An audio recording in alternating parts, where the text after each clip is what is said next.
Overreaction Monday is back on the air. Ladies and gentlemen, Chris Brockman, Rich Eisen with you here on the NFL Scouting Combine Week. And this edition of Overreaction Monday, back after just a President's Day week off. Good to see you over there, Christopher Brockman. Rich, what's happening, man? What's happening? Well, I mean, I'm driving into work, and I'm hearing the news, and I'm reading from the NFL Network assignment desk and the information desk that the top two quarterbacks aren't expected to throw at the Combine. Yep. And, you know, get ready for a whole lot of Jackson Dart, man. Well, guess what? Jackson Dart is going to have a whole heck of a lot of eyeballs on him and a lot of talk about him, and he is going to be treated as if he's the first overall drafted quarterback. Yeah, and Jordan Palmer was talking about last week. Kyle McCord, my guy from Syracuse, 1 year. He'll get some run. I think he's going to get a lot of run. Milroe will get some run. A lot of hand-size stuff with Milroe this week. Again, I don't know if I'm cannibalizing any part of what you got. Good. Not really. Well, I mean, so let me just hit this here. We'll talk about it on the flagship show as always as well. Listen, bottom line is, it's a bummer for the television network, for us at NFL Network, and it's a bummer for the actual broadcast. It would be great to see these guys throw. It'd be great to see Cam Ward. He could just show up and throw it out of the building. And same thing, with Shedeur. And straight up, Caleb Williams didn't throw last year. Right. But he was out there, and we were talking about him because he was basically shaking hands with every single person behind the scenes who puts the combine on, from the guy who drives the golf cart to pick up the pylons and whoever is the videographer in the middle of the field. And he shook everybody's hands and basically turned the lights off in the place, and we were talking about that. And he still was drafted first overall. He didn't throw. Jaden Daniels didn't throw, and boy, did that affect him. So I understand. Only thrown, you know what I mean? Combine, so he was drafted where everybody expected him to be drafted, and everything turned out to be fine for him. So I understand why these guys don't want to throw. It's not because they're afraid of throwing their shoulder out or having any sort of significant injury. It's also completely random as to who they throw, and it's totally random who's in the line, who they're throwing to. And sometimes that guy runs the wrong route, doesn't cut things off at the proper spot, and it looks like, the quarterback prospect doesn't know what he's doing. I get all that. Then it also sets things up for mystery and for their pro day and what have you. It's just a bummer, man. It's a bummer when these guys don't want to throw, and it does give off the impression to some evaluators, whether it's true or not, that they don't want to compete. They're not up for competing. Right. It's that simple. And if they're able to take that sort of criticism and that sort of conversation about them while the others around them get the spotlight, the white hot spotlight, I as Jackson Dart will, so be it. Yeah, there's still going to be a lot of stuff, though, about them. Shedeur, and I'm sure Cam said they're going to be there for the interviews. They're going to do all the interviews, and obviously the medical, the height and weight for those guys is going to be really interesting because they're not huge guys. They're in that 6'1", 6'2" range, and weight is important for Shedeur. And, there is still a lot of intrigue with those guys. But, yeah, always a bummer when they're not out there throwing. Exactly. And they're also not shoo-ins to be first or second overall either. Correct. Well, we're going to get to that at some point in the next 30 minutes. Here we go. Overreaction Monday. Hit it, please. Hit it. That was terrible. That was crap. That was garbage. This place sucks. Overreaction Mondays. Monday. On a Monday. On actual Monday. All right, Rich, how you doing, man? You good? I'm good. All right, there you go. I'm great. Excellent. 10 seconds, we won't get back. Cage had a good birthday party. Oh, my goodness. So many people at my house this week. We did 2 waves of parties. Is that right? Like one for his class and then kind of like my friends and all their kids. Oh, really? Yeah. So there was just so much happening. Well, thanks for the invite. Well, your kids are older. I don't think they would down with bouncy houses. You have no idea. Everybody survived, though? Everybody good? No bones broken? Everybody survived. No bones. A lot of food. Okay. All right, here we go. Okay, go for it. Rich, you think about last year, you're like, oh, man, Bill Belichick, like, everyone's going to want him. What happened? No job. Correct. Aaron Rodgers, same situation. Aaron Rodgers is going to find himself this year's Bill Belichick. I think I say that on the air last week? That he might be this year's version of Bill? I have a feeling I don't have any... We're on the same wavelength then. Can't disagree with this. I don't know. And I think the free agency period, well, here's two ways to look at it. Let me sound this one out.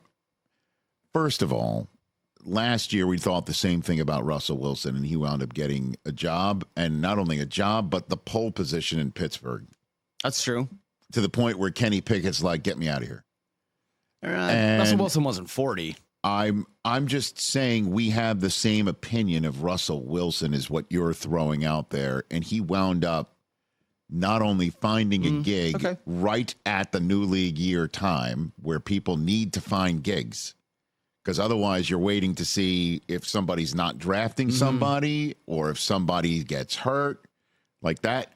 If you don't get the gig or land in a spot by the new league year, free agency period, then you are then waiting to see if a spot will open based on whether somebody gets one in the draft or somebody gets hurt in training camp. And we thought Russell Wilson would be in that situation, and he wasn't even close to that situation. He found a gig and got told you are going to get every opportunity. As a matter of fact, the first opportunity in training camp when that opens, to the point where Kenny Pickett's like, get me out of here. Right. All right. That's one. Two, who would be the ones to say to Aaron Rodgers, let's get you in here and let's get you a pole position situation for yourself? Who would be the one to do it? Would it be Pittsburgh again? Because at this point last year, as we were heading off to the combine, if you said, guess what? Quarterback room is going to be Russell Wilson and Justin Fields, I'd have said overreaction. Yeah, right. Okay. Of course. So we don't know what we don't know. Could Pittsburgh be that team again? Absolutely. Why not? Would Tennessee be that team? The question is, would Rodgers want to do that? Because he's absolutely a bridge quarterback there. We're not talking about, hey, you catch fire, you win a Super Bowl this year with the team that's first overall on the clock. Right. Cleveland, he would be going there and doing what? Maybe that's a spot where he can land. Would Cleveland be willing to do that and roll the dice and not take somebody second overall and add Travis Hunter and have Aaron Rodgers in there? That seems pretty fun. Doable. Yeah. Right? Certainly, since there's nobody coming back. If there's anybody who knows the return from Achilles injury and how long that might take, kind of would be this guy. So Deshaun Watson is out with an Achilles for this year. I'm sounding it out right now. As you should. I don't think the Giants would be the spot for him. I don't think would the Raiders be willing to do something like that? The Raiders is kind of a fun one because you're not guaranteed that one of these guys is going to fall to you at 6, so unless you kind of trade up. I just don't think Rodgers would go to a spot where all of a sudden he gets a shoulder tap on the day of the draft again and saying, guess which team drafted somebody in the first round, a quarterback. Exactly. Been there, done that. Sure. I don't think he'd be interested in that. What if Devontae Adams comes back to I Las don't know Vegas? If he's maybe. That's entirely possible. They come as a package deal again. Yeah. I do that if I'm the Raiders. I think so. But if I'm Aaron Rodgers, you say to Pete Carroll and the rest and Spike Tech and Brady, you're going to take Shedeur? Right. What's our play here? Right. What's the play? Yeah. So that's why this is a tough one, but I don't think this is an overreaction. I'm not saying it's going to happen, but I don't think this is so out of the realm where I'm looking at you saying, get out of here. Okay. Well, this kind of dovetails into our second topic. Okay. And it has to do with the Rams because... Look at you dovetailing. You see... It's impressive. I'm a dovetailer. Rich, you see a lot of the chatter over the weekend was like, Rams move on from Stafford, bring in Rodgers. That seems insane to me. It does. The Rams would be making a huge mistake moving on from Matthew Stafford. 100%. 100%. And especially for Rodgers. Well, let me ask you this, though. I don't understand that. Would you give Stafford 2-3 years of guaranteed, like, top of the line market money? Right. So that's the deal. He wants a new deal for what? 3 $120, 3 $150. You going to do that? Why wouldn't he? He should absolutely want that. Why wouldn't he just basically want to be able to look at his wife and the beautiful kids and say, "Do you see that beautiful sunset? We're set. This is it. Yep. This is going to be the final spot. I don't need to do the year-to-year thing. I don't need to do this and bouncing around question about if I'm 40, am I going to?" He doesn't want to be in the Rodgers situation. Right. Okay. And you don't want to live 6 months in New York, wherever. But to be in the Rodgers situation, you would leave the warm embrace of exactly what you know. And so why would he do that too? And if you just look at it from a football standpoint, they played the Eagles the best in the playoffs. The thing I don't understand. They're close. The thing I don't understand about this, and we're going to ask both Albert Breer and Mike Mayock this very question on our Monday flagship show. How is it possible that you, and by the way, Pelissero was the first to drop this breadcrumb on our show Friday. About Stafford's agent. I'm kicking myself that I didn't follow up on that, where he basically said that the Rams are allowing Stafford's agent, Jimmy Sexton, to go knocking around on doors to see what the market would be if things don't work out with the Rams. And it's and how that's technically not him asking for a trade. Right, it's not exactly tampering. How is that not I don't know. asking for a trade? You've told his agent, go ahead and find out what he's worth. And it's similar to the Lamar Jackson situation from a couple of years ago, where we were all wondering, why wouldn't a team go ahead and just sign him and, cough up the first round draft choices that it would cost to sign a franchise tagged quarterback?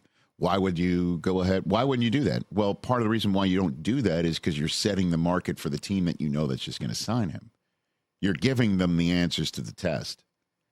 And so why would a team say, yeah, we'd be willing to pay you this, when that just helps the Rams pay him the Rams back? Come back, give $1 more, and the that's whole that. thing is confusing to me.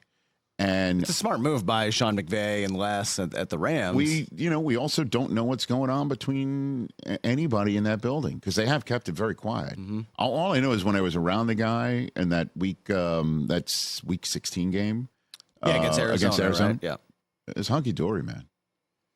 Well, it seemed like he was balling second half of the year. I know that, so but I sense no tension. I sense no nothing. I sense no, like when McVay was brought up, there were no eye rolls if there was any sort of situation going on. The thing is like Sean McVay has proven he will cut bait. Like they did it with Jared Goff. Why wouldn't he do it with Matthew Stafford, who's going to be 38 this coming season? And in terms of that, Stafford had an outstanding parking spot. There were only 5 players who had actual labeled with their numbered parking spots. Interesting. And he had the one to the left, the most to the left, right in front of the door. So, they gave him a great parking spot, which, as you know, in Los Angeles. And at SoFi specifically. Well, it's not SoFi. This was at their practice facility. At the practice facility. Got it. Which, by the way, parking's not that tough. All I'm saying. Yeah, in the Valley, it's a little bit different. All I'm saying is that in Southern California and Los Angeles, premium parking is the number one way to tell somebody I like you. Yeah. If the parking's taken care of in the most first-class white glove manner. You are valued. Correct. That said, I don't. Yes, they would. I think it's nuts. This is a crazy story. Let's stick with him here, best you can. But the question is, if you're him, you're going to say, I want to finish my years here. And how do you figure that out if you're the Rams? You're going to give him $50 million when he's 40? I just made that noise for a reason. Yeah, exactly. Okay. Let's talk about it wouldn't be an overreaction, Rich, if we didn't talk about the Dallas Cowboys. If the Cowboys whiff on free agency again, Micah Parsons is going to ask for a trade. I don't think so. I'll call this an overreaction. I'll call it an overreaction. It might raise the cost of how much it takes to pay him.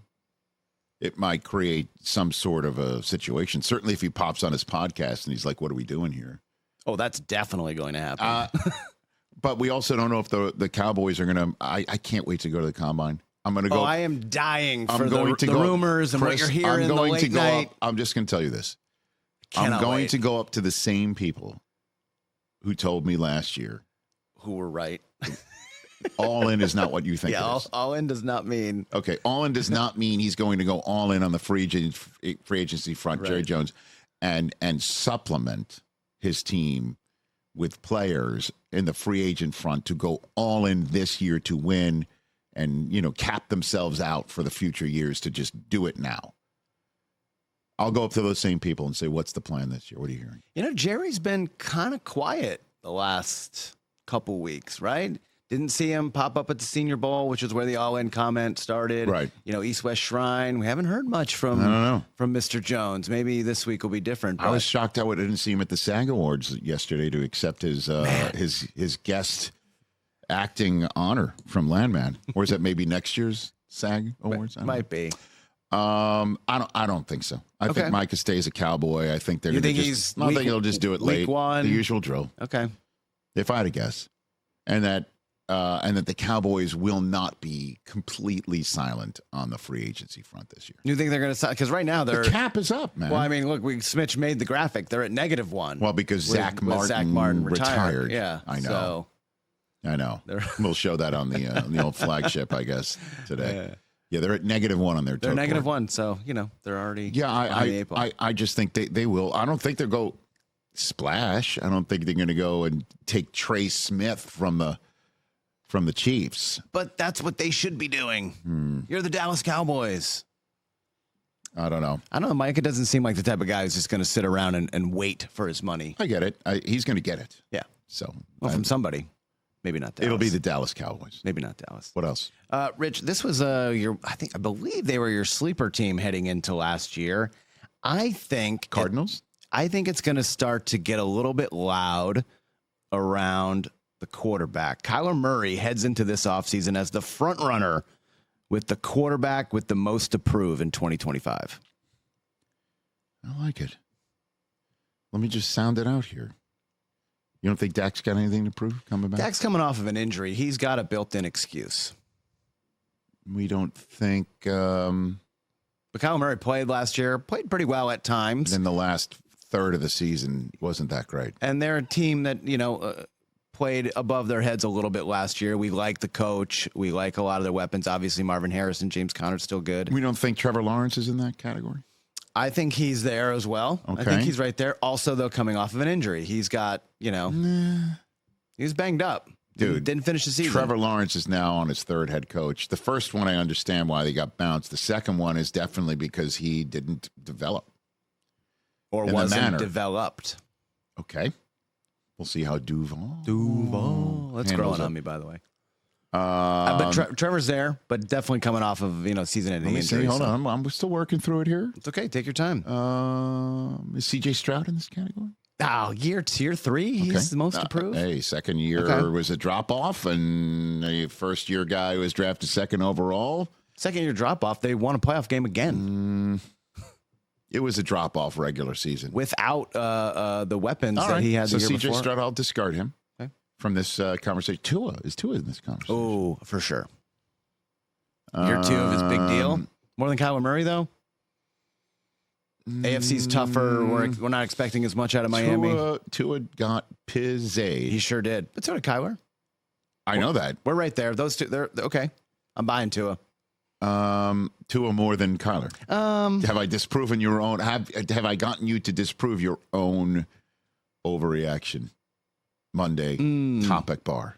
I don't think so. Okay. AFC is tougher. Are you saying that just because you don't want to be in the position of disproving yourself? I mean, I don't want self-disapproving. Or self-disapproval. I don't want to do that. Okay. I do think Kyler's up there. There's medication for that. Good sell your time. I don't know if I'll buy this, but it's in the realm. It's in the realm. But I don't know if this is going to be even in a top 10 conversation of our offseason. It's an interesting choice to hit this one. But I want to put it out there. I want to be the first. You are. I think I think we're going to start talking about it because he's going to be a guy. Could you get him in a trade as the quarterback contracts go up? Suddenly his deal doesn't look so outrageous. It's a movable contract if you want to get off of him. Okay. So, right. And next year's draft class could be loaded. Could be better. Well, the neat part about it for them and for him is they didn't lose their OC. Drew Petzing's coming back. And he did get some run of coaching interviews. Mm-hmm. So there's some consistency there. Year 2 of Marv. We'll see who they add in the draft. Mm-hmm. James Conner. Still tough. And Trey McBride. Beast. Correct. Maybe the best tight end in the league. All right. So okay. I'll just say no and move on. I'll say no, but I mean, if the Rams, trade Stafford, right, and we don't know what their quarterback situation is, suddenly they're in the mix there in the NFC West. Okay. I would think, though, I finally landed on the guy.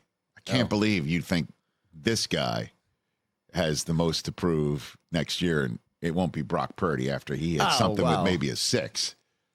Dude. Let's wait till that deal gets signed. And then, it's coming, and you know it's coming, and you know you're about to. I can't believe I didn't just jump on that in the first 2 seconds. All right, total overreaction. You didn't see that grenade coming? You are going to lead the charge on the Purdy front when he gets pizzed. That's coming.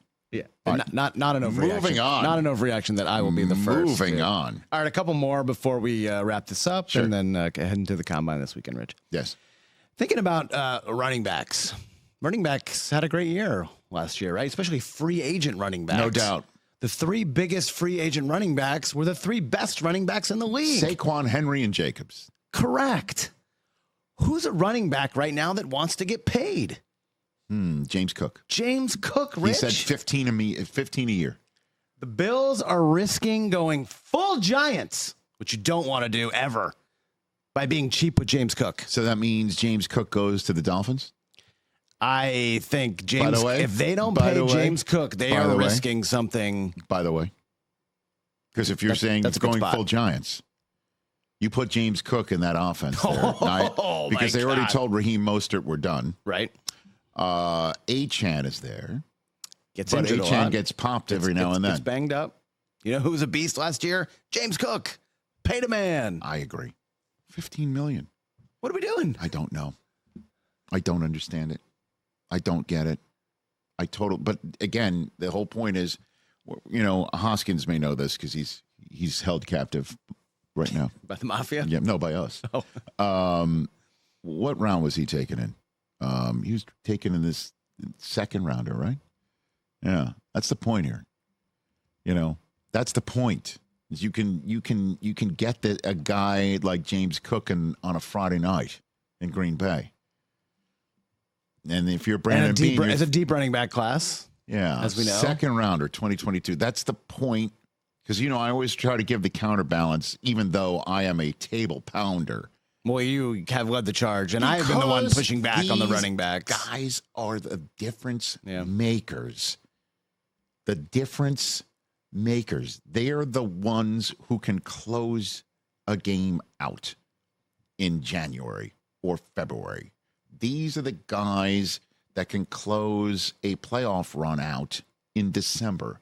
These are the guys who run the 4-minute drills, the 8-minute drills, and stuff like that. These are the guys you want on the field, and when they're not, like, say, if you recall, way back in the day when Reggie Bush wasn't on the field against Texas. Against Texas, yeah. That's college. That's how far back these conversations go. Jonathan Taylor in the winner-go-home game against the Texans a couple of regular seasons ago. He was on the field, and he was the main engine to drive Gardner Minshew and the Colts down the field, but who wasn't on the field on fourth down? These are the guys who are the difference makers all the time until it is time to get paid. And it is weird, it is bizarre that these are the red lines for general managers.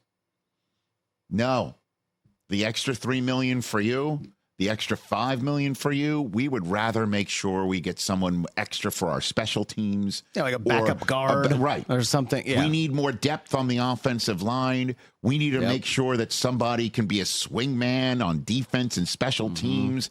We need 2 or 3 of those guys. We'd rather get those guys to fill out our 53-man than you get what you're looking for. I don't get it. We'll see. This may have been a whole long-winded table pound for something that won't be necessary because the Bills will pay him. But if you're saying that they're going to go full They're risking it. Giants. They're risking it. To get full Giants, James Cook has got to go somewhere in the East. The Jets don't need him. The Jets will not pay him because they're not good. They've got Breece Hall. New England could use him. Chiefs? Yes. Oh, my goodness. Chiefs. But they have to stay in the East, and they have to go ahead and win. But now Chiefs a different story. That's basically... Now that would be full Giants, although full Giants isn't... It's division, but still, it's a rival. It's a rival. Can't beat KC in the playoffs. So this is not an overreaction when you're saying that the Bills should pay him. The full Giants, we've got to see where he winds up. If he does. Correct. Get moved. Right. So you're on the right track. The breadcrumbs have been dropped. Just leave Seems it like out you're there. dropping breadcrumbs. Just leaving it out there. You're Just using our there. first off-season Yeah, to just kind of set some things up. pod Just set some things to up. drop the breadcrums, plant some seeds. I'm like Tom Cruise in you're Minority Report. I'm like moving stuff around. You're like Chrissy Appleseed. I don't know if I've ever been called that. Nope. Never again either. Rich, last one. Sure. You're going to Indianapolis? That's where I'm Combine's going. still in Indy, Yes, sir. right? Yes, sir. Combine's Yes, sir. still in Indy. Okay. And you know that, so I'm wondering what the setup is. I don't know. A lot of intrigue at the top of the draft. I think this could be the least predictable top 3 of the NFL draft in at least a decade. I'll call this an overreaction. We don't know what teams are going to do. I think by the time mid-April hits, we will. Really? Yeah. Titans need a quarterback, but they could go free agency. They could take Abdul Carter. They could take Travis Hunter. We don't know. We'll find out. Someone will have already made a trade. Is Myles Garrett getting moved?